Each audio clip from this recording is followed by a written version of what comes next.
The Dr. Tom Bruce Arkansas Health Impact Award is named for Dr. Tom Bruce, a native Arkansan who grew to international prominence for his work in medical education, advocacy on behalf of the underserved populations, and philanthropy. His many achievements earned him the title among his colleagues, the father of community-based public health. Tom and I were in medical school. He was 2 years ahead of me. He graduated in '55, and I graduated in '57. But the classes were small, and the buildings were small, and so we had a lot of interchange even then. Dr. Bruce trained in New York and London before being recruited back to Arkansas in 1974. His decade as dean of the medical school marked a period of innovation and collaborative education. He certainly strengthened the faculty. He brought in highly qualified people to have key positions in the basic sciences and in the clinical years. He fostered the close relationship with the Children's Hospital and the VA Hospital. And they've, as you know, have become key parts of the whole medical enterprise as far as education goes. Dr. Bruce was deeply concerned by the lack of physicians in Arkansas's small towns and rural areas, and he worked to develop a network known as the Area Health Education Centers, which provided physicians to these rural areas. Thinking about Tom as a person and how he functioned as a dean, he was a very calm person. I'm sure he got angry periodically, but it wasn't apparent. And he was a kind, calm person. He had a lot of striking ability to propose a solution to things around the table when people were talking about a tough problem and couldn't agree.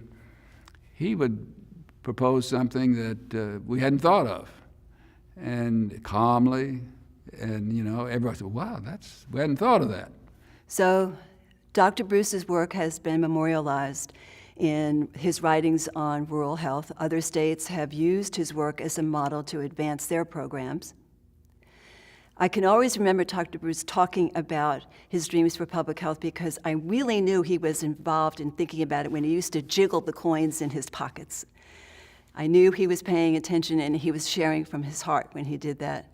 Dr. Bruce continued his work to improve rural health at the W.K. Kellogg Foundation in Michigan from 1985 to 1997 and provided leadership to the National Community-Based Public Health Initiative beginning in 1990. Returning to Arkansas in 1991, he and his wife Dolores would soon serve as the cornerstone for a new entity just taking shape that would carry on his lifelong crusade for public health in Arkansas. The Robert Wood Johnson offered a program to various states, including Arkansas, to look at questions about health of the population. And it turned out we needed a way to apply for that. And we didn't have the structure that Robert Wood Johnson expected, and so we said, well, we have an idea about that. And we were over at Three-Way Medical Towers and scratching our head, and Tom Bruce was there, and as I remember, Joe Bates was there, and we just didn't know where to turn because we had to get something, we had to get an activation potential, we had to get over the activation potential to get something going. And Tom thought about it and spontaneously said, well, let me talk to Dolores, his wife, and they would probably give us $100,000 to get ACHI started. And it was a major contribution, and that plus the Robert Wood Johnson Foundation allowed the authorities at the medical school to allow us to make a very big grant proposal to the Rockefeller Trust, again with Dr. Rick Smith's leadership. And all in all, that led to the creation of the Arkansas Center for Health Improvement. Dr. Bruce never declined an opportunity to serve others. In 2001, he became Dean Pro Tem of the new College of Public Health at UAMS, funded by the Tobacco Settlement Proceeds Act. He was also the first Dean Pro Tem of the Clinton School of Public Service. Through their generosity and community involvement, Tom and Dolores left their mark on many elements in Arkansas, from projects funded by the Arkansas Community Foundation to the flower beds at Wildwood Performing Arts Center to the fountain at UAMS, which stands in Dolores' honor.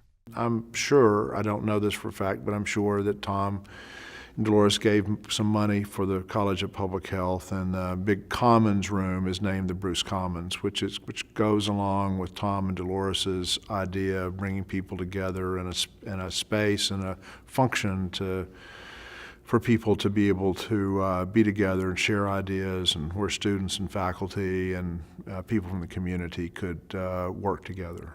I remember one evening when we were having a dinner strategic planning meeting, and Dolores Bruce used to come with her husbands during those set times because she enjoyed hearing the banter at the table about what could be possible.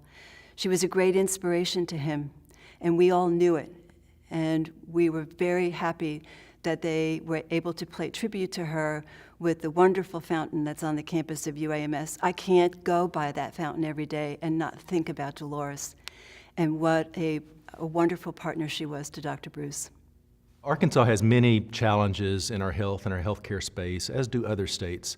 But I think what Dr. Bruce envisioned and what Rick Smith and Joe Bates and others have helped develop is a unit that brings people together. The mission is pretty important. It's a catalyst to improve the health of Arkansans. A catalyst doesn't do anything by itself, but brings people together to work for the betterment of Arkansans across the state.